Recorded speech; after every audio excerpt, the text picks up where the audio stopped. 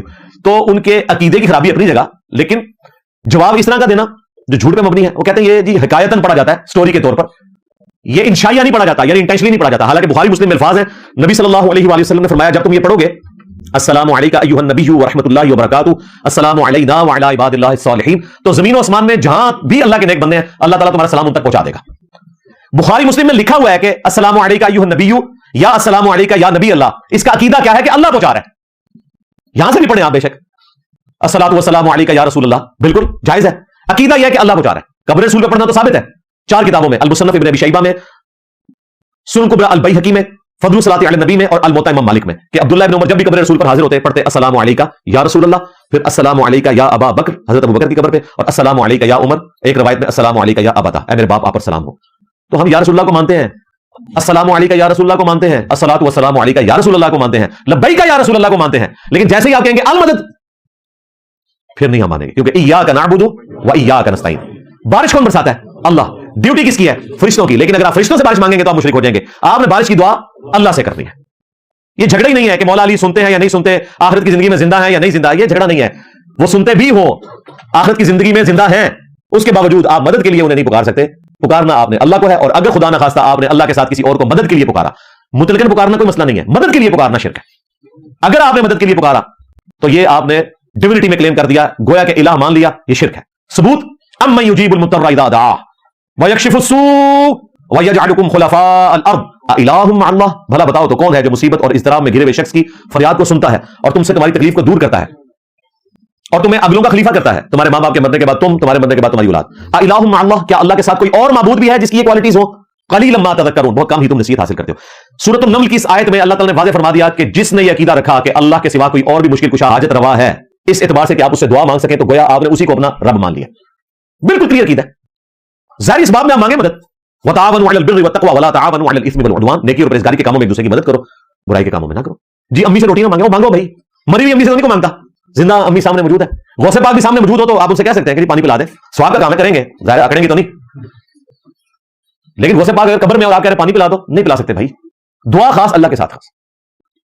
اس topic کو میں بارہا کئی ویڈیوز میں کلیئر کر چکا ہوں. یہ کہتے ہیں ہم تو اسباب کے طور پہ بزرگوں کو، اسباب کے طور پہ اگر پکارتے ہو تو پھر جا کے اللہ کے بندو داتا دربار یا غوث پاک کے دربار کے باہر جو ہے وہ خالی ٹرالی کھڑی کیا کرو اور ان کو کہو کہ ذرا اینٹیں آپ لوڈ کروا دینا. اسباب میں تو وہاں جو بندہ سامنے موجود ہے وہ تو لوڈ کروا دے گا. تو اسباب یہ کہاں سے ہوئے؟ یہ آپ دعا مانگ رہے ہیں اور یہ اللہ تعالیٰ کے ساتھ خاص ہے. اور اگر اسباب میں دیکھا جائے تو سورج سے بڑا کوئی مشکل کشا نہیں ہے. سورج کی وجہ سے بارشیں ہوتی ہیں، ہوائیں چلتی ہیں، موسم بدلتے ہیں، غذا تیار ہوتی ہے. اس غذا کو خواہ وہ کھیتیوں کی شکل میں ہو، پھلوں کی شکل میں ہو، جانور کھاتے ہیں، جانوروں کو ہم کھاتے ہیں. ہماری زندگی اگر کسی ایک مشکل کشا کے اوپر ڈیپینڈنٹ ہے نا، جو ظاہری اسباب میں اللہ نے اسے ہمارا مشکل کشا بنایا، ظاہری اسباب میں وہ سورج ہے. یہ پانی بھی مشکل کشا سورج کی وجہ سے.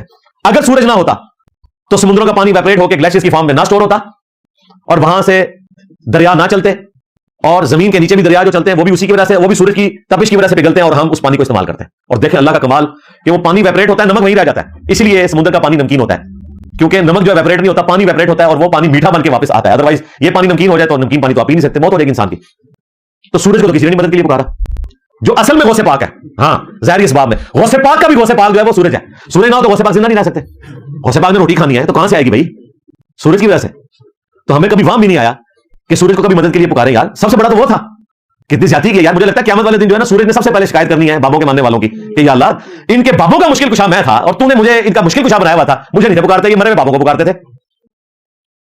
اور یقین مانے بابے بھی گواہی دیں گے اس بات کی کہ واقعی سورج مشکل کشا ہے. سورج کو تو چھوڑ دیں، قرآن میں عیسیٰ ان کی ماں دونوں روٹی کھایا کرتے تھے. ایسا تو مشکل کشا مان لیا تم نے جو نہ تمہارے نقصان کے مالک ہے نہ نفع کے. تو روٹی بھی ڈیپینڈنٹ ہے اسی سورج کے اوپر. تو لوگ سوچتے ہوں گے جی واقعہ معراج ہے، بابیاں چونیاں نال کیوں بڑھ رہے ہو؟ بابے نے جب چھڑنے بالکل یاد رکھنا ہے. کام بڑا بڑا پایا انہوں نے.